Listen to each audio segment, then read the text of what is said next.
শুভ দুপুর। আমন্ত্রণ নিটোল tata business আওয়ার্ডের বিশেষ আয়োজন করের হিসাব নিকাশ বাজেট 2024-25 অনুষ্ঠানে। আগামী 6 জুন আমরা জানি যে একেবারেই আর মাত্র দুদিন পর প্রায় 8 লাখ কোটি টাকার একটি বড় বাজেট আসছে। বড় বাজেট বলতে খুব বড় পরিবর্তন আসলে আসছে না। সেটি কতটা ব্যবসা বান্ধব, কতটা জনবান্ধব হতে যাচ্ছে তা নিয়ে বিভিন্ন খাতের উদ্যোক্তা এবং বিশ্লেষকদের সাথে নিয়ে আমরা আপনাদের জানাতে চাই কি থাকছে এবারের বাজেট ভাবনায়। বাজেট পরবর্তী সময় পর্যন্ত আমাদের নিয়মিত এই আয়োজন চলবে, যেখানে সামষ্টিক অর্থনীতি এবং খাতভিত্তিক আলোচনায় আমাদের সাথে নিয়মিত বিশেষজ্ঞরা যুক্ত হচ্ছেন। আজকে আমরা স্টুডিওতে পেয়েছি নির্মোহভাবে যিনি অর্থনীতি পর্যবেক্ষণ করেন এবং জটিল অর্থনীতিকে সহজ করে বিশ্লেষণ করেন। আমরা আনন্দিত আজ আমাদের সাথে আছে সিপিডি সম্মানীয় fellow doctor Debapriya Bhattacharya. Sir, স্বাগত জানাচ্ছি। ধন্যবাদ আপনাকে। স্যার, আমরা আসলে আজকে যেহেতু বাজেট একেবারে আমাদের দোরগোড়ায়, আমরা বাজেট নিয়ে মূল আলোচনা করতে চাই। সামষ্টিক অর্থনীতির অনেক বিষয় নিয়ে আপনি নিয়মিত অনেক সমালোচনা করছেন, তীর্যক কথা বলছেন সামষ্টিক অর্থনীতি নিয়ে। আপনার কাছে আমরা শুনতে চাইব, অনেক ইতিবাচক বিষয়ও নিশ্চয়ই রয়েছে।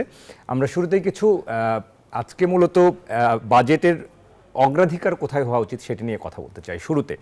তার আগে আমাদের কাছে কিছু তথ্য পরিসংখ্যান রয়েছে, বিশেষ করে এডিপি নিয়ে আমরা সেটি একটু দেখে নেই। যে এবারে আমরা জানি যে 2,65,000 কোটি টাকার যে এডিপি আসলে মাত্র 2,000 কোটি টাকা এবার বাড়ানো হয়েছে এবং সরকারের মনোযোগ এবার এডিপিতে খুব বেশি বরাদ্দ বাড়ানো হয়নি। 10টি মেগা প্রকল্পে আমরা সেখানে দেখতে পেয়েছি 51,970 কোটি টাকা বরাদ্দ দেওয়া হচ্ছে।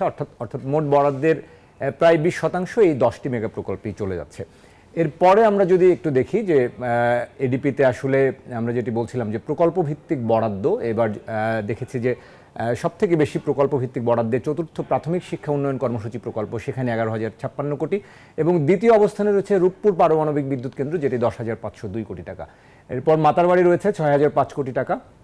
আর চতুর্থ অবস্থানে আমরা দেখতে পাচ্ছি ঢাকা আশুলিয়া এলিভেটেড এক্সপ্রেসওয়ে 3,796 কোটি টাকা, মেট্রো রেল লাইন 3,594 কোটি টাকা। এরপর আমরা দেখতে পাচ্ছি পাওয়ার গ্রিড নেটওয়ার্ক শক্তিশালীকরণ প্রকল্পের জন্য বরাদ্দ দেওয়া হচ্ছে 3,555 কোটি টাকা। এরপর পদ্মা সেতু রেল সংযোগ প্রকল্পে 3,500 কোটি টাকার কিছু বেশি। আর সবশেষ আমরা যদি দেখি যে হজরত শাহজালাল আন্তর্জাতিক বিমানবন্দর সম্প্রসারণ প্রকল্প, সেখানেও 3,796 কোটি টাকা। এরপর আমরা একটু সর্বোচ্চ বরাদ্দপ্রাপ্ত মন্ত্রণালয়গুলো আপনাদেরকে একটু যদি দেখাই, মন্ত্রণালয় এবং বিভাগ, সেখানে আমরা দেখতে পাচ্ছি শীর্ষে রয়েছে বিদ্যুৎ বিভাগ, যেখানে 18,667 কোটি টাকা বরাদ্দ দেওয়া হচ্ছে, এবং এরপরে রয়েছে স্থানীয় সরকার বিভাগ 13,084 কোটি টাকা। বিজ্ঞান প্রযুক্তি মন্ত্রণালয় রয়েছে 10,000 কোটি টাকা। আর সর্বোচ্চ বরাদ্দপ্রাপ্ত মন্ত্রণালয়ের তালিকায় আমরা চতুর্থ অবস্থানে দেখছি রেল মন্ত্রণালয় 9,371 কোটি টাকা, যেটি বরাবরই আমরা দেখি যে লোকসান করেই যাচ্ছে আমাদের। সড়ক পরিবহন রয়েছে এরপরে প্রায় 9,000 কোটি টাকারও বেশি, 9,227 কোটি টাকা। প্রাথমিক গণশিক্ষা রয়েছে 4,903 কোটি টাকা। নৌ পরিবহন মন্ত্রণালয় বরাদ্দ পাচ্ছে 4,588 কোটি টাকা। স্বাস্থ্যসেবা বিভাগ 2,927 কোটি টাকা। স্বাস্থ্যসেবা নিয়ে অনেক তর্ক বিতর্ক রয়েছে, আমরা কথা বলবো। বেসরকারি বিমান পরিবহন এবং পর্যটন মন্ত্রণালয় 2,927 কোটি টাকা, এবং সবশেষ আমরা দেখতে পাচ্ছি সেতু বিভাগ, সেখানে 2,500 কোটি টাকা বরাদ্দ পাচ্ছে। তো এই ছিল আমাদের কাছে কিছু তথ্য পরিসংখ্যান। ডক্টর দেবপ্রিয় ভট্টাচার্য, আপনাকে আরও একবার স্বাগত জানাচ্ছি আজকের করের হিসাব নিকাশ এই বাজেট নিয়ে বিশেষ আয়োজনে। আমরা শুরুতেই আসলে বাজেটের অগ্রাধিকার নিয়ে যদি আপনার কাছে একটু জানতে চাই, বাজেট কি আসলে গতানুগতিক একটা রুটিন ওয়ার্ক, নাকি এখানে উদ্ভাবনীমূলক অনেক কিছু করার থাকে? আপনার কাছে কি মনে হয় আসলে? ধন্যবাদ। আপনি তো টাকা কড়ির হিসাব করতে নিয়েছিলেন, তো এখন তো লক্ষ কোটির হিসাব আলোচনা হবে আর কি। দেখুন, বাজেট, যে কোনো সরকারের বাজেট, এটার ক্ষেত্রে কিছু কাঠামোগত পূর্ব নির্ধারিত বিষয় থাকে। একটা তো থাকে যে আপনার রাজস্ব বাজেটের ভিতরে আপনার যে কর্মকর্তা কর্মচারীদের আছে তাদের বেতন ভাতা দিতে হয়, আপনি ঋণ নিয়েছেন সুদ দিতে হয়, এগুলি পূর্ব অনুমিত এবং এগুলি অবধারিতভাবে আপনার থাকে। আবার অপরদিকে কিছু বার্ষিক উন্নয়ন কর্মসূচির ভিতরে কিছু প্রকল্প শুরু হয়েছে যেগুলি শেষ হওয়ার কথা ছিল, শেষ হয়নি, অথবা শেষ করতে হবে, এগুলিও আপনার আগের থেকে নির্ধারিত থাকে, প্রাধিকার প্রাপ্ত থাকে। সেহেতু আপনি যদি ভালো করে আপনি বিবেচনা করে দেখেন, তাহলে রাজস্ব বাজেটের 2/3 বার্ষিক উন্নয়ন কর্মসূচির হয়তো 90%ই আপনার পূর্ব নির্ধারিত বহুভাবে। তাহলে বাকি যেটুকু থাকে, এইটার ভিতরে আপনি কি ধরনের কৌশল দিবেন, সেটা আপনি বরাদ্দের মাধ্যমে দিবেন, ব্যয়ের মাধ্যমে দেবেন, নাকি আপনি কোনো ধরনের নীতি সংস্কার বা কাঠামোগত সংস্কারের মাধ্যমে দিবেন, এইখানেই আপনার নতুনত্বটা নির্ভর করে। আর যেটা নির্ভর করে যে বর্তমান পরিস্থিতিকে বিবেচনায় নিয়ে আপনার পূর্ব নির্ধারিত ব্যয়গুলোকে আপনি কোনগুলোকে সাময়িকভাবে সংকোচনমূলক ব্যবস্থায় যেতে পারেন বা নিয়ন্ত্রণ করতে পারেন সেগুলিকে করার। দেখুন, সরকার তো বার্ষিক উন্নয়ন কর্মসূচির জন্য গত বছর 3 ধরনের প্রকল্পে ভাগ করতে চেয়েছিল। আমরা এটাকে সমর্থন করেছিলাম। আমরা বলেছিলাম প্রকল্পগুলোর নিরীক্ষা দরকার এবং অনেক প্রকল্প বহুদিন যাবত আছে, ওগুলোকে নামমাত্র টাকা দিয়ে রাখা হয়েছে রাজনৈতিক বিবেচনায় বা স্থানীয় রাজনীতির বিবেচনায়। আবার অপরদিকে অনেকগুলো সময় মতো শেষ হচ্ছে না, সেগুলি থেকে আপনি আরও কত দিবেন, বিশেষ করে টাকার বিনিময় হারের পতনের কারণে টাকার মূল্য বেড়ে যাচ্ছে। তো সরকার ক খ গ করবে বলেছিল। আমি যেমন অত্যন্ত আগ্রহের সাথে অপেক্ষা করছি অর্থমন্ত্রীর বক্তৃতার ভিতরে এই ক খ গ, মানে ক যেগুলি করতেই হবে, গ যেগুলিকে খ যেগুলিকে কিছুটা দিলে হবে, আর গ যেগুলিকে বাদ দিলে হবে, এই রকম বিশ্লেষণ উনি দেন কিনা। আর দ্বিতীয়, আপনি যে সমস্ত প্রকল্পের কথা বললেন, কিছু কিছু ব্যাপারে আমার মন্তব্য ছিল। যেমন আপনি তৃতীয়ত দেখালেন বিজ্ঞান এবং প্রযুক্তি। আসলে ওটা বিজ্ঞান প্রযুক্তি না, ওটা আসলে কিন্তু বিদ্যুৎ। কারণ ওখানে রূপপুর পারমাণবিক কেন্দ্র, ওখানে রূপপুর প্রকল্প কিন্তু বিজ্ঞান প্রযুক্তির আন্ডারে হচ্ছে এবং সেই জন্য মনে হয় বিজ্ঞানের জন্য আমরা না জানি কি করে ফেলছি। আসলে ওটা 10,000 কোটি টাকায় আমার রূপপুরে চলে যাচ্ছে। ওইটা পুরোটাই রূপপুর যাবে। রূপপুরের একটা বিরাট বিষয় আগামী দিনে আমাদের জাতীয় অর্থনৈতিক ব্যবস্থাপনাতে রূপপুর একটি বড় ফ্যাক্টর হয়ে আগামীতে আসবে। আর আপনি যে লক্ষ্য করে দেখবেন যে বরাদ্দের ক্ষেত্রে যে সামগ্রিকভাবে আসলে আপনি বলেছেন যে ভৌত অকাঠামো পরিবহন 20% মতো, আসলে 70%ই হলো ভৌত অবকাঠামো। এমনকি আপনি যেগুলোকে ওই যে প্রাথমিক শিক্ষার প্রকল্প বলছেন, ওটার ভিতরে ইমারত বানানোটাই হলো মূল ব্যাপার। সেহেতু এটা সবই হলো কিন্তু ভৌত অবকাঠামো তৈরি এবং ইত্যাদি। সেহেতু দেখার বিষয় যে আগামী দিনে এই বাড়িঘর নিয়ে ওনারা কি করবেন এইখানে, বা এই রাস্তাঘাট নিয়ে কি হবেন, এবং এটার ভিতরে পিছিয়ে পড়া মানুষ কতখানি সঞ্চালন করে চলাফেরা করে তার আয় রুজি বাড়াতে পারবে, সেটি বড় দেখার বিষয়। ডক্টর দেবপ্রিয়, কোথাও কি মনে হয় যে আমরা বাজেটে শুধু ভৌত অবকাঠামো, দালান কোঠা, ইমারতের দিকে যতটা মনোযোগ দিচ্ছি, শিক্ষা স্বাস্থ্যে আমাদের মনোযোগ বা অগ্রাধিকারটা নেই? না, এটা তো আপনাদের আমি অনেক আগে, আজ থেকে 2 বছর আগে বলেছি, 3 বছর আগে বলেছি যে একটা পরিকল্পিত অর্থনীতির ভিতরে, সেটা বাজার ভিত্তিক পরিকল্পনাও যদি হয় আর রাষ্ট্র নিয়ন্ত্রিত অর্থনীতি তো হলে তো বটেই, তাহলে সেখানে আপনার খাতভিত্তিক ভারসাম্য রাখতে হয়।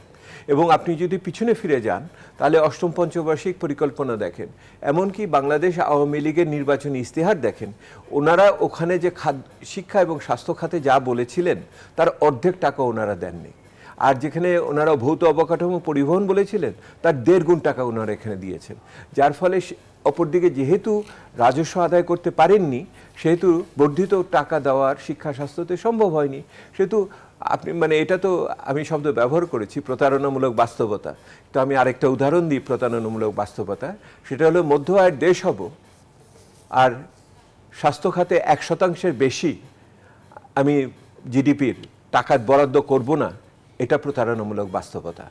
যদি আমি শিক্ষা খাতে 2% বেশি দিব না, এটা প্রতারণামূলক বাস্তবতা। আপনি কিন্তু বিদেশি ঋণ নিয়ে এই কমেন্টটি করেছিলেন, ঠিক 1 মাস আগে। আমি করেছি যে বিদেশি ঋণ নিয়ে, এখন আমি এটাকে সম্প্রসারণ করছি এই বাজেটকে সামনে রেখে, যে এটা বিদেশি ঋণের ঝুঁকির ক্ষেত্রে আমাদের মনে হয় যে বাধ্যত আমরা এটাকে নিয়ন্ত্রণে রেখেছি, আসলে না। বিশেষ করে অভ্যন্তরীণ উৎস থেকে যে পরিমাণ ঋণ নিয়েছি। আর একই রকম প্রতারণামূলক তথ্য আমাদের হয়, সেটা হলো যে সামাজিক সুরক্ষার ক্ষেত্রে বলি 2%, আসলে তো 1% হলো সরকারি কর্মকর্তাদের পেনশন। তো এই বিষয়গুলো আমাদের বুঝতে হবে। এখন দেখার বিষয় যে এই বাজেট আপনার সেটা শুল্ক সমন্বয়ের ক্ষেত্রে অথবা ব্যয় নির্ধারণের ক্ষেত্রে বা ব্যক্তি খাতকে সমর্থন দেওয়ার ক্ষেত্রে বা গরিব মানুষকে তার রুটি রুজি সংগ্রামকে একটু সহজ করার ক্ষেত্রে নতুনত্ব কি দেখাতে পারে, ওই সীমিত পরিসরের ভিতরে নীতির দিক থেকে, অর্থনৈতিক ব্যবস্থাপনার দিক থেকে এবং নীতির দিক থেকে দক্ষতা বৃদ্ধির মাধ্যমে, এইটি এখন দেখার বিষয়। জি, দেশের একজন সাধারণ নাগরিক বাজেট ঘিরে, আসলে আমরা যেহেতু বাজেটটা মানুষের জন্যই করি, মানুষের আয় ব্যয়ের ভারসাম্য করি, রাষ্ট্রের আয় ব্যয়, সেখানে মানুষের প্রথম চাওয়াই থাকে একজন নাগরিক হিসেবে যে নিত্য ব্যবহার্য খাদ্যপণ্য, বিদ্যুৎ, পানি, শিক্ষা, স্বাস্থ্যের তার এগুলো যেন একটু কমে আসে, এই চাপগুলো যেন তার কমে। কিন্তু আপনি যেটি প্রতারণামূলক বাস্তবতা বলছিলেন, তার নিরিখেই যদি বলি যে বাজেট কি মানুষকে এই সুফলগুলো দেয় আদৌ, নাকি আমাদেরকে আরেকটু দুশ্চিন্তা নিয়ে আসে? না, আমার মনে হয় যে নাগরিকরা চিন্তা করেন তার জীবন নির্বাহ করার জন্য সেখানে আরেকটু তার চাপ কষ্ট কম হবে কিনা, ক্লেশ কম হবে কিনা। আমি অর্থনীতির দৃষ্টিভঙ্গি থেকে আমি মনে করি ওইটা তাদের দ্বিতীয় চিন্তা হওয়া উচিত। প্রথম চিন্তাটা হওয়া উচিত কর্মসংস্থান হবে কিনা, কাজ থাকবে কিনা, আয় হবে কিনা, সেই আয়টা আমি পাবো কিনা, এইটা কিন্তু প্রথম চিন্তা করা উচিত। সেই জন্য এইবারের অর্থনীতিতে যেহেতু আগে বলেছি আপনাদের কিছুদিন আগে যে প্রবৃদ্ধির ধারা শ্লথ হয়ে গেছে। প্রবৃদ্ধির ধারা শ্লথ হওয়া মানে কি? প্রবৃদ্ধি না হওয়া মানে হলো বিনিয়োগ না হওয়া, বিনিয়োগ না হওয়া মানে হলো কর্মসংস্থান না হওয়া, কর্মসংস্থান না হওয়া মানে হলো আয় কম হওয়া, এবং সেই আয়টা আমার কাছে আসবে কিনা সেটা হলো আরেক চ্যালেঞ্জ। তো সেহেতু আমি প্রথম চিন্তার বিষয় বর্তমান সরকার এই বর্তমান বাজেট দিয়ে, নতুন সরকার এই বাজেট দিয়ে প্রবৃদ্ধির ধারাকে সচল রাখা, ব্যক্তি বিনিয়োগকে সচল রাখার ক্ষেত্রে তাদের এখন যেই ঋণ পাওয়ার ক্ষেত্রে অসুবিধা হচ্ছে, এলসি খোলার ক্ষেত্রে অসুবিধা হচ্ছে, তাদের বিদ্যুৎ পাওয়ার ক্ষেত্রে অসুবিধা হচ্ছে, নিষ্কণ্টক জমি পাওয়ার ক্ষেত্রে তাদের যে অসুবিধা আছে, এইগুলি নিরসন করার জন্য নতুনত্ব কিছু দেখাবেন কিনা, নাকি যেই বাগাড়ম্বরগুলো হয় সেগুলোকে বাস্তবায়নের জন্য কোনো পদক্ষেপ নেবেন কিনা, এটা এক নম্বর। আর দুই নম্বরে যেটা হলো যে নাগরিকদের সুরক্ষা দেওয়ার জন্য সে আর কি কি ব্যবস্থা নেবে, সে বাজারে সিন্ডিকেট ভাঙার জন্য কোনো ব্যবস্থা নিতে পারবে কিনা। এই যে বলছে 1 কোটি মানুষের পরিবারকে যে সুলভ মূল্যে খাদ্য দেওয়া হবে সেটা মধ্যবিত্তের কাছে নেবে, সেই তালিকা কি আমরা দেখতে পাবো কিনা, আসলে কে পাচ্ছে কে পাচ্ছে না, এটা স্বচ্ছতা তো আমরা কেউ জানি না। আমি এলাকায় ঘুরেছি, তারা কেউ জানে না কে পাচ্ছে কে পাচ্ছে না। একই রকমভাবে ভাতা যারা পাচ্ছে তাদের তালিকা আমরা দেখতে পাবো কিনা। সরকার বলছে এদের বাড়াবে, কাদেরটা বাড়বে কাদেরটা বাড়বে না, টাকা তো বাড়বে না, সেহেতু সামাজিক সুরক্ষাতে সে কি পাবে এবং মধ্যবিত্ত এটা শুরু পাবে কিনা, রেশনগুলো চালু হবে কিনা আর গার্মেন্টস শ্রমিকদের জন্য, সেটা একটা বড় বিষয় এগুলি রয়েছে। আর যেই সুরক্ষার জায়গাটা রয়েছে সেটা হলো সরকার যে তথ্য উপাত্তের ঘাটতি যেটা আছে, অর্থাৎ সরকার কি আমদানি করে, মানে তেল কত আমদানি করে, কে আমদানি করে, সেই তেল বাজারে কোথায় আসে, সরকারের যে সমস্ত আইন আছে, ভোক্তা অধিকার আইন, সেগুলিকে প্রয়োগ করে, কিন্তু সরকারের যে ট্রাস্ট বিরোধী আইন আছে সেগুলিকে ক্ষুদ্র উদ্যোক্তা এবং ক্ষুদ্র আমদানিকারকদের কি সুরক্ষা দেয় বাজারে প্রতিযোগিতা রাখার জন্য, এগুলি দেখার বিষয়। সেহেতু আমি প্রথম আমার কিন্তু হলো প্রবৃদ্ধি কি হবে, ব্যক্তি খাতের বিনিয়োগ হবে কিনা, কর্মসংস্থান হবে কিনা, লোকে আয় রুজি পাবে কিনা। আর দ্বিতীয়ত হলো এইটার বাইরে থেকেও মানুষগুলোকে আপনার সুরক্ষা দিতে হবে, সেটা বাজার ব্যবস্থাকে আপনাকে আরও বেশি প্রতিযোগিতাপূর্ণ করতে হবে এবং প্রত্যক্ষভাবে তাদের নিত্য ব্যবহার্য জিনিসকে কেনার সুযোগ করে দিতে হবে। নিশ্চয়ই। ডক্টর দেবপুরে এই মুহূর্তে অর্থনীতির, সামষ্টিক অর্থনীতির অনেকগুলো সূচক চাপে রয়েছে, বিশেষ করে মূল্যস্ফীতি নিয়ে সবাই কথা বলছেন, সরকারও চাচ্ছেন যে মূল্যস্ফীতিকে নিয়ন্ত্রণ করতে। এবারের বাজেটে তাদের অন্যতম একটি লক্ষ্য মূল্যস্ফীতি নিয়ন্ত্রণ করা, কিন্তু সেটি কিভাবে করবেন সে বিষয়ে এখনও সুনির্দিষ্ট করে আমরা জানি না। আপনার কাছে কি মনে হয় যে এই বাজেটের আসলে মূল লক্ষ্য কি হওয়া উচিত, যেটি আপনি কর্মসংস্থান বলছিলেন, যেহেতু আমরা সংকোচনমূলক একটি বাজেটের দিকে যাচ্ছি, মাত্র 4% বাড়বে বাজেটের পরিধি। বাজেটের পরিধি যে বাড়ানো হয়নি, এটাতে আমি মনে করি যে সরকার পরিস্থিতি সম্বন্ধেও কিছুটা উপলব্ধি এসছে, সেই জন্য তারা কিছুটা হলেও সংযম প্রদর্শন করেছে। গত বছরে এই সংযম কিছুটা প্রদর্শিত হয়েছিল, কিন্তু যেটুকু সংযম হয়েছে সেটুকুই যথেষ্ট কিনা এটা আমরা বলতে পারবো না। যেমন ধরুন বার্ষিক উন্নয়ন কর্মসূচি, গত অর্থ বছরে তো একটা পয়সাও আমরা রাজস্ব উদ্বৃত্ত থেকে দিতে পারি নাই বার্ষিক উন্নয়ন কর্মসূচি করার জন্য। ওইটা হয় বিদেশ থেকে ঋণ নিতে হয়েছে, নাহলে অভ্যন্তরীণ উৎস থেকে ঋণ নিতে হয়েছে। চিন্তা করে দেখেন, আমরা 80-র দশকে যেখানে ছিলাম ঋণ নিয়ে বার্ষিক উন্নয়ন কর্মসূচি করতাম এরশাদ সাহেবের আমলে, আমরা আবার ফিরে গেছি 2 দশক পরে 3 দশক পরে সেই জায়গাটাতে। এখন কথা হলো যে এইটার ফলে যেটা দাঁড়িয়েছে, কিন্তু সরকার দ্রব্যমূল্য নিয়ন্ত্রণ বা মূল্যস্ফীতি নিয়ন্ত্রণ করার জন্য যে ব্যবস্থা নিচ্ছে, তার আগে আমি আপনার দৃষ্টি আকর্ষণ করি, এই মুহূর্তে সর্বশেষ যে মূল্যস্ফীতির তথ্য গতকাল পরশু এসছে, সেটা থেকে আপনারা দেখেছেন মূল্যস্ফীতি কমছে না, সরকারের সাম্প্রতিক পদক্ষেপগুলো যথেষ্ট কার্যকর হচ্ছে না। এবং সবচেয়ে দুশ্চিন্তার বিষয়, মূল্যস্ফীতি কিন্তু গ্রামাঞ্চলে শহরের চেয়ে বেশি, এবং খাদ্য মূল্যস্ফীতি আবার গ্রামাঞ্চলে বেশি। তাহলে চিন্তা করে দেখেন আপনার সুরক্ষাটা কোথায় দিতে হবে। আপনি গ্রামের মানুষ, বিশেষ করে যারা কৃষি এবং কৃষি বহির্ভূত কার্যক্রমের ভিতরে আছে, তারা কিনে খেতে পারছে না, এটা কিন্তু একটা সমস্যা আছে, এটা একটা বড় জিনিস। কিন্তু সরকার এই মুহূর্তে মূল্যস্ফীতি কমানোর জন্য আইএমএফের সাথে শর্ত সাপেক্ষে, আইএমএফের কাছে শর্তযুক্তভাবে সে সুদের হার বাড়াবে, সে টাকার বিনিময় হারকে নমনীয় করতে টাকার মূল্যমান কমবে, এটা তো আমরা চোখের সামনে দেখতে পাচ্ছি। একই রকমভাবে এর ফলশ্রুতিতে সে আমদানি নিয়ন্ত্রণ করবে। ওই যে আমি বলেছি প্রবৃদ্ধির ধারা ধরে রাখতে হবে, এগুলি সবগুলি কিন্তু প্রবৃদ্ধির বিরুদ্ধে যাবে এবং এগুলি সেহেতু প্রবৃদ্ধিকে কমাবে। তাহলে সরকারের কি করণীয়? তাহলে সরকারের করণীয় হলো এই অভ্যন্তরীণ বাজারমুখী যে সমস্ত শিল্প এবং সেবা আছে এগুলিকে সমর্থন দেওয়া। দেখুন সরকার IMF বলছে যে যে সমস্ত সুবিধা দেওয়া হয়েছে এগুলোকে রেয়াতগুলো তুলে দিতে হবে। আমিও বলি রেয়াত তুলতে হবে, কিন্তু কার রেয়াত তুলবেন আপনি? যে আপনার রপ্তানি করে টাকা দেশে ফেরত আনে না তার রেয়াত তুলবেন? নাকি যে লোকটাকে এত কষ্ট করে এত মানে অনুমতি নিয়ে তারপরে সে অভ্যন্তরীণ বাজারের জন্য স্থানীয় কর্মসংস্থান করে শ্রমঘন শিল্প তৈরি করে তার রেয়াত তুলবেন? সেহেতু এই কার রেয়াত উঠবে আর কার রেয়াত উঠবে না এই জায়গাটাতে বুঝে যাবে সরকার জনমানুষের পক্ষে বা ক্ষুদ্র বাজারি শিল্পের পক্ষে সে কোনো ধরনের প্রবৃদ্ধিকে সমর্থন দিবে কি দিবে না তার উপরে অনেকখানি নিবে।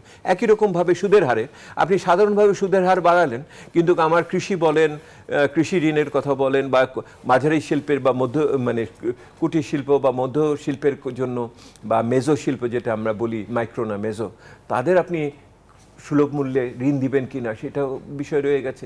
সেহেতু এইখানে মানে আপনার এখানে বড় মাপে কিছু করার সুযোগ তুলনামূলকভাবে কম, কিন্তু সূক্ষ্মাতিসূক্ষ্মভাবে আপনি কিছু কিছু জাদুকরী পদক্ষেপ আপনার নেওয়ার সুযোগ আছে। এখন সেই জাদুকরী পদক্ষেপগুলো সুচিন্তিতভাবে নিয়েছেন কিনা এবং সেটাতে জনপ্রতিনিধিরা আপনাদের কোনো উপাদান দিয়েছে কিনা সেটার ব্যাপারে আমি খুব নিশ্চিত না। জি, আপনি মেগা প্রকল্প নিয়ে একটা কমেন্ট করেছিলেন সম্প্রতি যে স্বার্থান্বেষী মহল সেই মেগা প্রকল্পের অর্থ পাচার করেছে, আমাদের মেগা প্রকল্পগুলোর সুফল আমরা পাই না, যেটি নিয়ে আসলে শেষ পর্যন্ত আমরা একটা প্রতারণামূলক বাস্তবতার মধ্য দিয়ে যাচ্ছি।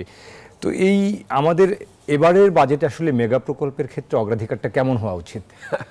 আমি তো একটাই বলেছি, সেটা হলো যে আপনার অনেক কিছু পূর্ব নির্ধারিত এখানে।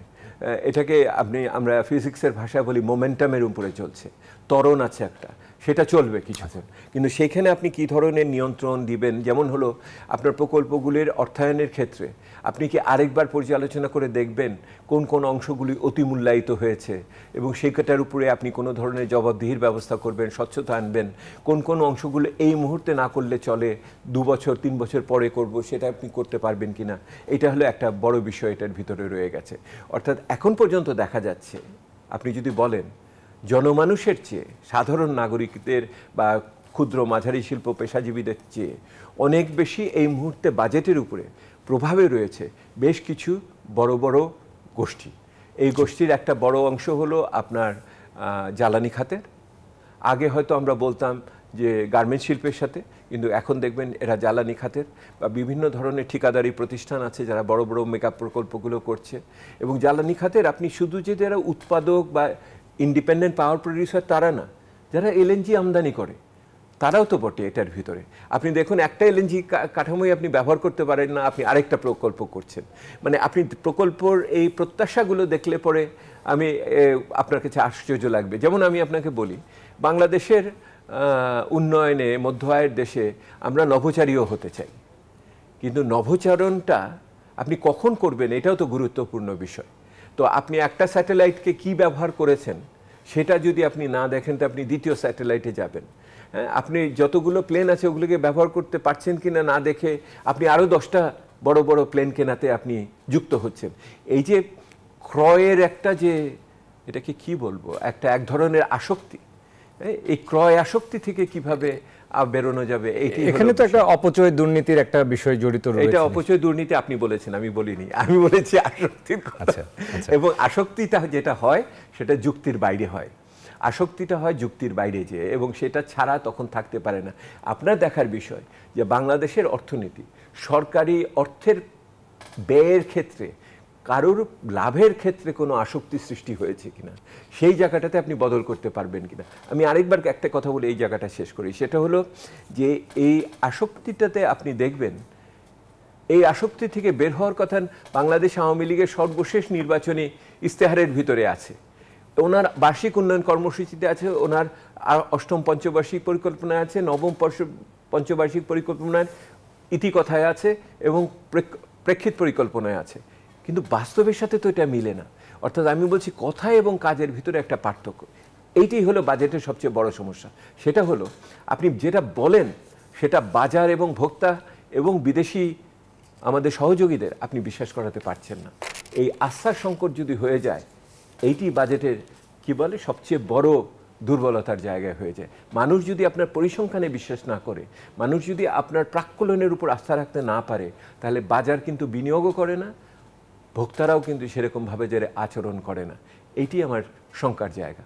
জি, ডক্টর দেবপ্রিয় একটু বলবেন কিনা যে যেহেতু আমরা এবারে একটু সংকোচনমূলক বাজেট, পরিধি বাড়ছে না, সেক্ষেত্রে আমাদের যদি আপনি বলছিলেন বাজেটের মূল লক্ষ্যই হওয়া উচিত মানুষের চিন্তায় আসা উচিত কর্মসংস্থান, তো সেক্ষেত্রে আমাদের আসলে কর্মসংস্থানের জায়গাটি কেমন হবে? আমাদের প্রবৃদ্ধির যেহেতু এবারে একটু কম গুরুত্ব দেওয়া হচ্ছে। কর্মসংস্থানের তো সবচেয়ে বড় জায়গা এখন এই মুহূর্তে প্রাতিষ্ঠানিক খাতে বিদেশে রেমিটেন্স আয়ের মাধ্যমে, এইটিই তো সবচেয়ে বড় করে। দেখুন মানুষগুলো, আমি যে প্রতারণামূলক বাস্তবতার কথা বললাম না, এইটা হলো গত সপ্তাহে আপনি ঢাকার আন্তর্জাতিক বিমানবন্দরে দেখেছেন। ওই হাজার হাজার মানুষ, খেটে খাওয়া গ্রামের মানুষ ঘটি বাটি বিক্রি করে মালয়েশিয়া যাওয়ার জন্য ওখানে উপস্থিত, কিন্তু তারা প্লেনে উঠতে পারছে না। তো এই মানুষগুলোকে সুরক্ষা দেওয়াটাই তো হলো আপনার কর্মসংস্থানের সবচেয়ে বড় জায়গা। তাদের টাকাগুলো দেশে যাতে সঠিক মূল্যে আসে, সেটাই তো বড় কথা। এয়ারপোর্টে নেমে তারা যেন হয়রানির শিকার না হয়, এইটাই তো বড় কথা। আপনি বুঝেছেন? এইটি, এই যে আমি আপনাকে বলছি, সাধারণ উদাহরণ দিলাম, এই কর্মসংস্থানের এইটি হলো সবচেয়ে বড় জায়গা, যে আমার মানে প্রাতিষ্ঠানিক খাতে এই মুহূর্তে দেশের বাইরে এদের আমি কিভাবে দেখেন, এই যত মানুষ গেছে, লক্ষ লক্ষ মানুষ প্রতি মাসেই গেছে, কিন্তু সেই অনুযায়ী আমরা সরকারি টাকা পাচ্ছি না। তো এই টাকা যে আসছে না, এই বিনিময় মূল্য বা টাকার মানে হস্তান্তরের যে ব্যয়, এইগুলি তাহলে আপনার বিবেচনার ব্যাপার রয়েছে। এগুলি তো আমরা ইংরেজিতে বলি লো হ্যাঙ্গিং ফ্রুট, অর্থাৎ নিচের দিকে ঝুলে থাকা কিছু ফল ঢিল মারলেই পড়বে, আপনি তো এইগুলিকে সংগ্রহ করতে পারেন। এটা একটা যেমন বড়। দ্বিতীয় একটা বড় জায়গা হলো যে আমরা দেখেছি সাম্প্রতিক তথ্য উপাত্ততে, যে যত শিক্ষিত সে তত বেশি কর্মহীন থাকে। জি, তারা উদ্যোক্তাও হতে পারে না, কর্মকর্তাও হতে পারে না, চাকরি আত্মকর্মসংস্থানও করতে পারেন। তখন এই মানুষগুলোকে এইবারের বাজেটে আপনি কোনো সুরক্ষা দেবেন কিনা? আমরা বারবার বলেছি যে বিদেশে যেরকম হয়েছে, আমাদের পাশের দেশেও হয়েছে, সেটা হলো যে যুব ক্রেডিট কার্ড চালু করেন। অর্থাৎ সে সারা জীবনের ভিতরে হয়তো 2 লক্ষ বা 5 লক্ষ টাকা আপনি ক্রেডিট কার্ডের মাধ্যমে দিবেন, এবং সে এটাকে ব্যবহার করবে তার শিক্ষার জন্য, সে তার পড়াশোনার জন্য বা উদ্যোক্তা হওয়ার জন্য।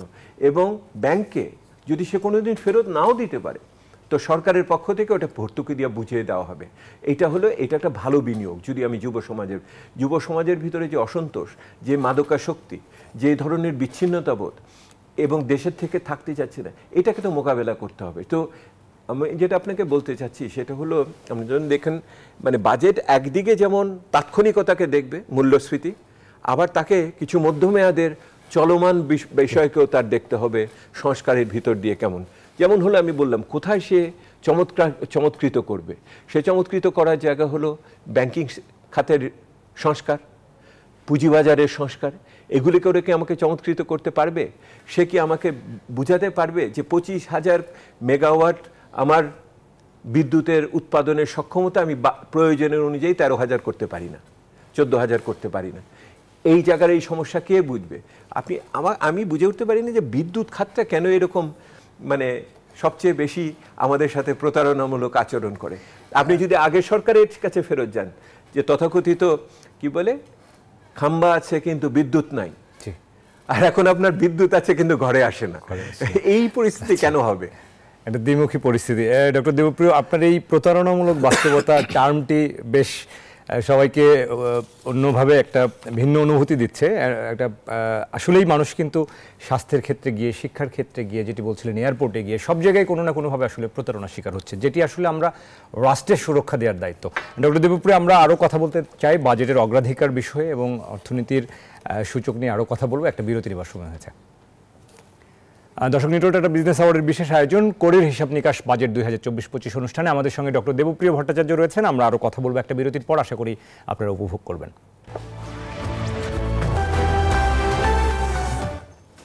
দর্শক বিরতির পর আবারও স্বাগত জানাচ্ছি নিটোল টাটা বিজনেস আওয়ারে বিশেষ আয়োজন বাজেট নিয়ে, বাজেট 2024-25 কোরের হিসাব নিকাশ। আমাদের সঙ্গে আজকে রয়েছেন ডক্টর দেবপ্রিয় ভট্টাচার্য। আমরা আরও একবার স্বাগত জানাচ্ছি ডক্টর দেবপ্রিয় ভট্টাচার্য আপনাকে। আমরা আপনার সঙ্গে এবারে আলোচনায় যাওয়ার আগে আমাদের সহকর্মী হুসাইন শাহাদাত একটি রিপোর্ট করেছেন এবারের এডিপি নিয়ে, মেগা প্রকল্প নিয়ে। শুরুতে সেই রিপোর্টটি দেখে আসি। এক অর্থবছরে অবকাঠামো উন্নয়নে সরকার কত অর্থ ব্যয় করতে চায় সেই পরিকল্পনায় উঠে আসে বার্ষিক উন্নয়ন কর্মসূচি বা এডিপির হিসেবে। আগামী অর্থবছরে এই কর্মসূচিতে রয়েছে 2,65,000 কোটি টাকা ব্যয়ের পরিকল্পনা। মোট 1,258টি প্রকল্পে ব্যয় হবে এই অর্থ। এর মধ্যে 10 মেগা প্রকল্পেই যাবে প্রায় 52,000 কোটি টাকা। সরকার বলছে মূল্যস্ফীতি নিয়ন্ত্রণের বিষয়টি মাথায় রেখেই এবার এডিপিতে বরাদ্দ বাড়ানো হয়নি খুব একটা। মাননীয় প্রধানমন্ত্রীর নির্দেশনা বরাবরই আছে যে অপ্রয়োজনীয় প্রকল্প না নেবার ক্ষেত্রে, কিন্তু আপনি যদি উন্নয়ন থেমে দেন, আপনি প্রকল্প যদি নেওয়াই কমে দেন, তাহলে তো দেশের অর্থনীতি তো রক্ত সঞ্চালন হবে না। এডিপির মাধ্যমে তো মূলত দেশের অর্থনীতিতে কর্মসংস্থান সংক্রান্ত এবং উন্নয়ন সংক্রান্ত যে রক্ত সঞ্চালন, সেটা তো এডিপির মাধ্যমেই করতে হয়। 2024-25 অর্থ বছরে উন্নয়ন খাতে 2,65,000 কোটি টাকা ব্যয়ের পরিকল্পনা করা হচ্ছে, যা চলতি অর্থ বছরের মূল এডিপি চেয়ে মাত্র 2,000 কোটি টাকা বেশি। মোট অর্থের 1,65,000 কোটি টাকা আসবে স্থানীয় উৎস থেকে, যদিও চলতি অর্থ বছরে এই অঙ্ক 1,69,000 কোটি টাকা। সেই হিসাবে স্থানীয় মুদ্রায় বরাদ্দ কমছে 4,000 কোটি টাকা। স্থানীয় মুদ্রায় বরাদ্দ কমার এই ঘটনা এবারই প্রথম ঘটতে যাচ্ছে। স্থানীয় মুদ্রায় ব্যয় কমলেও এডিপি বাস্তবায়নে বাড়ছে বৈদেশিক ঋণ নির্ভরতা। নতুন বছরে 1 লাখ কোটি টাকা আশা করা হচ্ছে বিদেশি উৎস থেকে। চলতি অর্থ বছরের চেয়ে যা 7,000 কোটি টাকা বেশি। উন্নয়ন খানিকটা ঋণ নির্ভর হচ্ছে, আগের চেয়ে ঋণ বেড়েছে, মানে আমাদের দেশীয় ঋণ এবং বিদেশি ঋণ দুটোই বেড়েছে। দেশি ঋণ বাড়ছে কারণ আমরা রাজস্ব বাড়াতে পারছি না। সুতরাং আমার মনে হয় যে প্রধান ফোকাস হওয়া উচিত এনবিআরকে আরও স্মার্ট করা, আরও ক্যাপাবল করা এবং বেশি করে রেভিনিউ নিয়ে আসা। আর বাইরের ঋণ যেটা, সেটা আমরা কমার্শিয়াল ঋণে আমরা যাব না, এমনকি কোনো বাইল্যাটারাল লোনও যদি শর্ত খারাপ থাকে সেটাতে আমরা যাব না। তবে অর্থ প্রতিমন্ত্রী বলছেন এখনও সক্ষমতার চেয়ে অনেক কম ঋণ নিয়েছে বাংলাদেশ। ঋণ পরিশোধের রেকর্ডও সন্তোষজনক, তাই কারণ নেই দুশ্চিন্তার। আমাদের অর্থনীতি সামর্থ্য আছে আরও ঋণ নেওয়ার, কিন্তু আমরা নিচ্ছি না। আমাদেরকে ঋণ দিতে সবাই আগ্রহী, অনেকের অনেক রকম আগ্রহ আছে, এবং যেহেতু জলবায়ু অভিঘাত মোকাবেলায় বাংলাদেশ একটি দৃষ্টান্তমূলক জায়গায় আছে, আমাদেরকে সেগুলো ছাড়াও বিভিন্ন খাতেই আমাদেরকে ঋণ দিতে, মানে বহুজাতিক আর্থিক প্রতিষ্ঠান থেকে শুরু করে সবাই চায়। চলতি অর্থ বছরে মূল এডিপিতে 2,63,000 কোটি টাকা ব্যয় পরিকল্পনা করলেও পরে সংশোধন করে তা নামিয়ে আনা হয় 2,45,000 কোটিতে। কিন্তু অর্থ বছরের প্রথম 10 মাসে বাস্তবায়ন হয়েছে মাত্র 49%। বর্তমান বাস্তবতায় 24-25 অর্থ বছরে এডিপিতে বরাদ্দ বাড়ছে না খুব একটা। তবে বিশ্লেষকরা বলছেন নতুন বছরে অপ্রয়োজনীয় কোনো প্রকল্প নেওয়া যাবে না, করা যাবে না অর্থের অপচয়। সেই সাথে দুর্নীতি রোধে থাকতে হবে কঠোর ব্যবস্থা। তাহলেই সঠিক সময়ে যৌক্তিক ব্যয়ে শেষ হবে প্রকল্প, আর বছর শেষে মিলে যাবে বার্ষিক উন্নয়ন কর্মসূচির হিসেবটাও। হোসাইন শাহাদাত, নিউজ 24, ঢাকা। দর্শক, আমরা রিপোর্টটি দেখছিলাম, এবার আলোচনায় ফিরতে চাই। আমাদের সঙ্গে রয়েছেন ডক্টর দেবপ্রিয় ভট্টাচার্য, সম্মানীয় ফেলো সিপিডি। ডক্টর দেবপ্রিয়, আরেকবার স্বাগত জানাচ্ছি নিটোল টাটা বিজনেস আওয়ারে। আমরা আজকে এই কোরের হিসাব নিকাশে আমরা যে রিপোর্টটি এখন দেখছিলাম সেটি নিয়ে একটু জানতে চাইবো যে আমরা এখন পর্যন্ত 10 মাসে 49% এডিপি বাস্তবায়ন করেছে, কিন্তু শেষ 2 মাসে আমরা যেটি ঐতিহাসিকভাবে দেখে আসি সেটি গিয়ে 80%, 90%, 95% হয়ে যায়। সব মিলিয়ে আসলে এই যে মেগা প্রকল্পের যে রিপোর্টটি আমরা দেখছিলাম বা এডিপির যে বাস্তবায়নের যে জায়গাটি, প্রধানমন্ত্রী বারবার বলেন, তিনি নির্দেশনা দিচ্ছেন অপচয় হয় এরকম কোনো প্রকল্প নেওয়া যাবে না, কিন্তু আমরা কি সেই নির্দেশনার জায়গাটি আসলে সুনির্দিষ্টভাবে কি মনে হয় আপনার বাস্তবায়ন করি?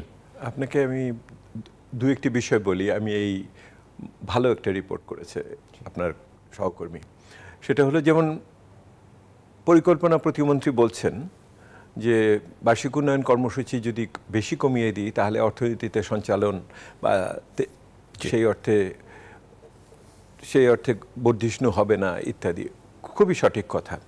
কিন্তু কথা হলো যে আপনি কোন জায়গাতে জোর দিয়ে আনছেন আর কোন জায়গা বাদ দিচ্ছেন। আমি যদি বলি যে এখনও আমি 1/3 বার্ষিক উন্নয়ন কর্মসূচির ভিতরে এমন কিছু প্রকল্প আছে যেগুলিকে আমরা বছর বছর টেনে চলছি, যাদের গড় বয়স 5-6 বছর হয়ে গেছে, যারা 3বার 4বার পর্যন্ত যারা মেয়াদ বৃদ্ধি করা হয়েছে, যার প্রাক্কলন বাড়ানো হয়েছে কারণ টাকার মূল্য বেড়ে গেছে, তো ওগুলো তো আপনি করলেন না।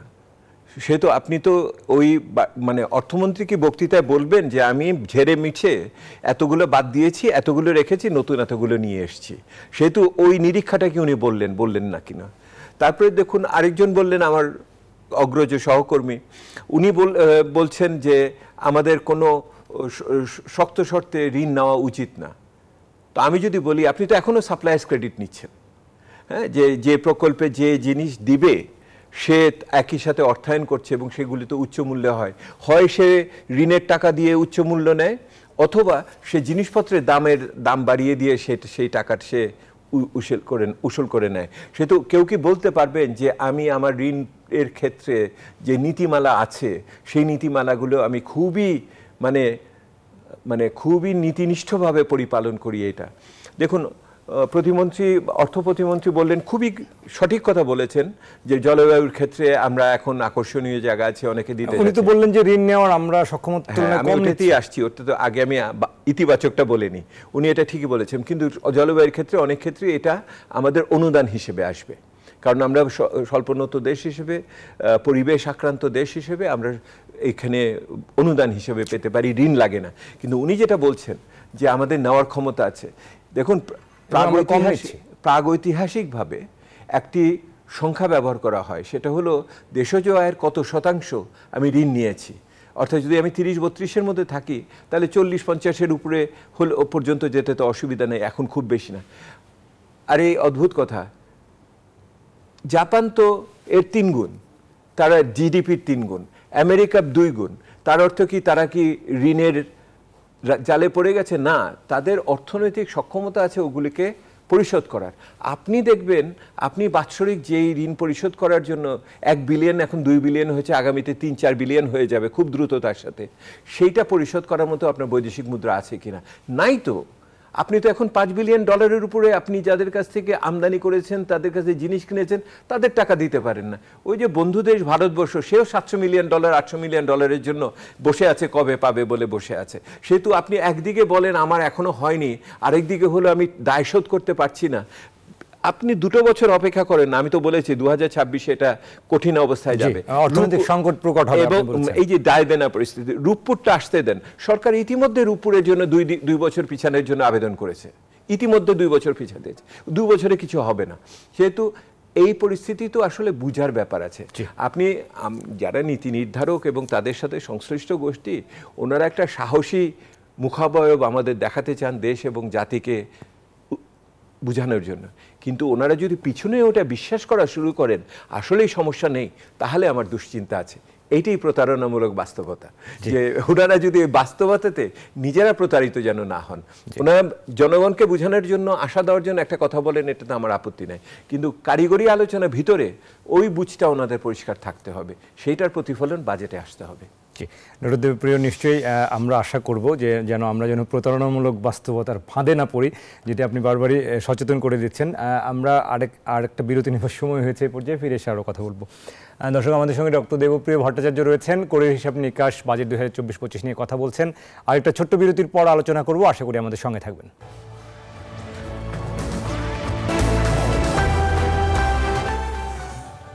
দর্শক, আরও একবার স্বাগত নিউরোটাটা বিজনেস আওয়ারে। বাজেট নিয়ে বিশেষ আয়োজন, কোরের হিসাব নিকাশ বাজেট 2024-25 কোথায় দেব অগ্রাধিকার, এই শিরোনামে আমরা কথা বলছি।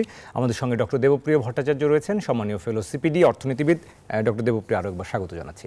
আমরা শেষ পর্যায়ে রয়েছি, ছোট করে আপনার কাছে যেটি জানতে চাইব যে আমাদের এবারের বাজেটের মূল চ্যালেঞ্জগুলো কি দেখছেন আসলে? একটা তো হলো যে সমস্ত প্রতিবন্ধকতা আছে, যে সমস্ত জটিল পরিস্থিতি আছে, সেগুলিকে মাথায় রেখে কীভাবে উদ্ভাবনীভাবে ওনারা বাজেটটি উপস্থাপন করবেন, বিশেষ করে নীতি কৌশলের দিক থেকে। কারণ বরাদ্দ এবং খরচের দিকে ওনাদের সুযোগটা তুলনামূলকভাবে কম বলে আমার কাছে মনে হয় অন্য যে কোনো বছরের চেয়ে, কারণ বাড়তি সম্পদ নাই। আর দ্বিতীয়ত যেটা আমার কাছে মনে হয়, শেষ বিচারে তো সব বাজেটেরই বাস্তবায়ন বড় সমস্যা। এই বাস্তবায়নের ক্ষেত্রে আমরা দেখি যে মায়নাপত্র ঠিকমতো খরচ হয়ে যায়, কিন্তু অনেক ক্ষেত্রে জনগণের যে সেবা পাওয়ার যে গুণগত মান সেটা সেইভাবে হয় না। অর্থাৎ আপনার বাড়িঘর আছে, প্রকৌশলী আছে, ডাক্তার আছে, কিন্তু আপনার জনগণ পায় না। বাংলাদেশে এই মুহূর্তে পৃথিবীর সর্বোচ্চ, আমরা ইংরেজিতে বলি অফ পকেট এক্সপেন্সেস, অর্থাৎ আপনার যদি 100 টাকা খরচ করতে হয় স্বাস্থ্যর জন্য, তাহলে 60 টাকার বেশি খরচ করতে হয় নিজের ব্যক্তিগত সঞ্চয় থেকে, এবং এটা আমাদের অসুবিধা করছে। সেহেতু সরকারের নীতি বাস্তবায়ন, পরিকল্পনা বাস্তবায়ন একটা বড় কথা। সেই জন্য আমরা বারবার যেটা বলি, আপনি 2 টাকা দেন বা 200 টাকাই দেন, সেটা যেন ঠিক মতো খরচ, গুণগতভাবে যেন হয়, সেটা যেন ঠিক মতো খরচ হয়। সমস্যা হয়েছে যেটা বাংলাদেশে বর্তমান পরিকল্পনার বাজেটের, সেটা হলে কোনো জবাবদিহি কাঠামো নাই। এবং আমাদের IMED যে পরিবীক্ষণ মূল্যায়ন যে বিষয় বিভাগটি আছে, সেটা আর্থিক মূল্যায়ন করে। অর্থাৎ কি, যে 10 টাকা দিয়েছিলাম, 9 টাকা খরচ করেছি, তার মানে হলো 90% অর্জিত হয়ে গেছে। কিন্তু ওই 10 টাকা 9 টাকা কার কাছে গেল, যেই সেবাটা দেওয়ার জন্য আমি ওই টাকাটা খরচ করলাম, সেই সেবাটা পাচ্ছে কি না, এইটার কোনো মূল্যায়নের প্রক্রিয়া নেই। আমরা যেটাকে বলি ফলাফল ভিত্তিক মূল্যায়ন হয় না।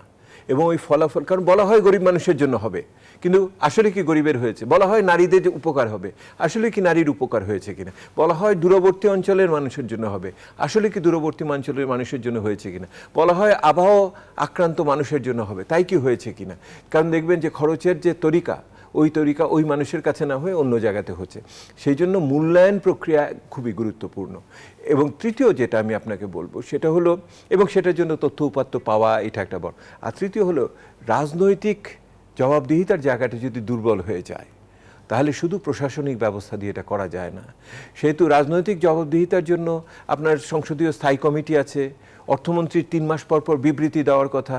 তো আপনি দেখেন সেপ্টেম্বর মাসে অর্থমন্ত্রী যদি বিবৃতি না দেন অর্থনৈতিক পরিস্থিতি, বিশেষ করে 2024-25-এর 23-24-এর অর্থবছর কিভাবে শেষ হয়েছিল, কারণ এখন তো সব তাৎক্ষণিক তথ্য উপাত্ত নেই, 2-3 মাস পরে আসবে হয়তো জুন মাসের তথ্যগুলো। তো সেইগুলো দিয়ে উনি অর্থনৈতিক বিবৃতি দেন কিনা, আর্থিক, এইটা হলো দেখার বিষয়।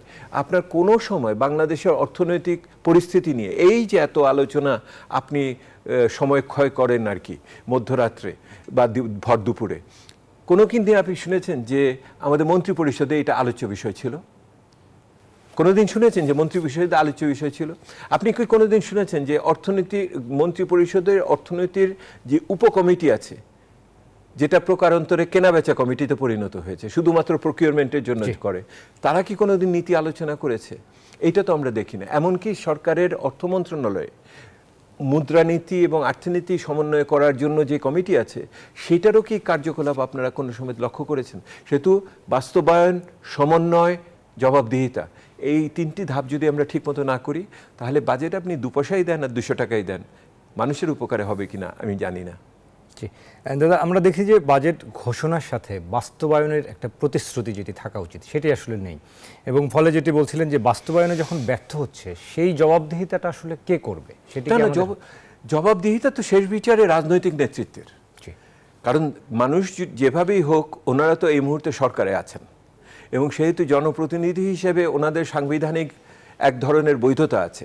রাজনৈতিক নির্বাচনী বৈধতার আলোচনা এখানে করছি না, কিন্তু ওই ওনার যে সাংবিধানিক এবং বৈধতার ভিত্তিতে যে রাজনৈতিক দায়িত্ব ওনার কাছে আছে, ওনার দায়িত্ব হলো যে প্রতিটি টাকা উনি আমার কাছ থেকে যে কর নেন, সেটার বিনিময়ে উনি আমাকে সঠিক সেবাটা দিচ্ছেন কিনা, এইটা কিন্তু ওনার দায়িত্ব।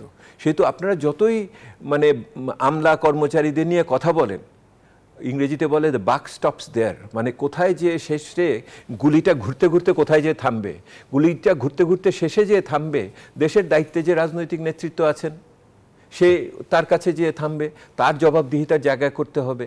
তাহলে সেটা তো আগামী নির্বাচন না হোক, তার আগে অন্যান্য আমাদের যে সমস্ত পদক্ষেপগুলো আছে সেগুলোর ভিতর দিয়ে হবে। সেই যার জন্য একটা আধুনিক রাষ্ট্রে বিভিন্ন ব্যবস্থা থাকে, সেগুলোকে আমরা কার্যকর করতে পারবো কিনা। সেটা আপনারা যতই বলেন না কেন যে বাংলাদেশ ব্যাংকে ঢুকতে পারি না, বাংলাদেশ ব্যাংকে বকাবকি করেন, আসলে বাংলাদেশ ব্যাংক তো বাংলাদেশ ব্যাংক, বাংলাদেশের ব্যাংক যেটা সেটা হলো রাজনৈতিক ব্যাংক। আপনারা বলেন ওয়ার্ল্ড ব্যাংক, তো ওয়ার্ল্ড ব্যাংক তো ওয়ার্ল্ডের ব্যাংক না, তো ওই ওয়ার্ল্ডের ব্যাংক যেখানে সেখানে যে আমাদের পৌঁছাতে হবে।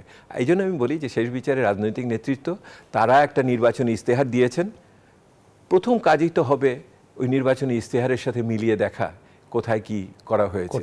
শিক্ষায় কি করবেন বলেছিলেন, স্বাস্থ্যে কি করবেন বলেছিলেন, আপনি পিছিয়ে পড়া মানুষের জন্য কি করবেন বলেছিলেন, সামাজিক সুরক্ষাকে কোথায় নিয়ে যাবেন বলেছিলেন, সেই জায়গাগুলোকে আমি কিভাবে পাচ্ছি, এইটাই বড় বিষয়। তো আপনার জন্য এই মুহূর্তে বাজেটের পাশাপাশি নির্বাচনী ইস্তেহার, অষ্টম পঞ্চবার্ষিক পরিকল্পনা, এই দুটোকে সমান্তরাল বাস্তবতাতে আপনাকে দেখতে হবে। এইটি আমি বলি, প্রতারণামূলক বাস্তবতা থেকে যদি আপনার সমান্তরাল বাস্তবতায় আসতে হয়, এইটি হলো না যে রাজনৈতিক প্রতিশ্রুতিগুলোর সাথে মিলিয়ে দেখা। চমৎকার উদাহরণ দিয়েছেন। আমরাও চাই যে প্রতারণামূলক বাস্তবতায় আসলে মানুষ না থাকুক।